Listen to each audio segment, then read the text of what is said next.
ফিলিস্তিনের গাজা উপত্যকায় নতুন করে ইসরায়েলি বাহিনীর নৃশংস হামলায় নিহতের সংখ্যা বেড়ে দাঁড়িয়েছে 404 জনে। চলমান যুদ্ধবিরতির আকস্মিক একতরফা ভঙ্গ করে দখলদার বাহিনীর এই নজিরবিহীন হামলায় বিশ্বজুড়ে নিন্দার ঝড় উঠেছে।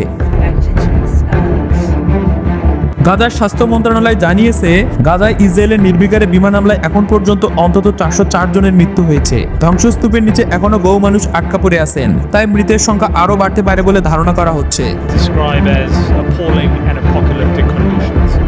হামলার পাশাপাশি গাজায় সর্বাত্মক অবরোধ চালিয়ে যাচ্ছে ইসরায়েল। পাশাপাশি নতুন করে ওই এলাকার বেশ কয়েকটি অঞ্চলের বাসিন্দাদের জোরপূর্বক সরে যেতে বাধ্য করেছে এই দখলদার বাহিনী। হামাস বলছে, ইসরায়েল গাজার অবরুদ্ধ ও নিরস্ত সাধারণ মানুষের উপর বিশ্বাসঘাতকতামূলক হামলা চালিয়ে যুদ্ধবিরতির সত্ত্ব ভেঙেছে এই দখলদার বাহিনী। ফিলিস্তিন ইসলামিক জিহাদও একই অভিযোগ করেছেন, বলেছে ইসরায়েল ইচ্ছাকৃতভাবেই 19 জানুয়ারি থেকে কার্যকর থাকা যুদ্ধবিরতির চুক্তিটি ভেঙে দিয়েছে।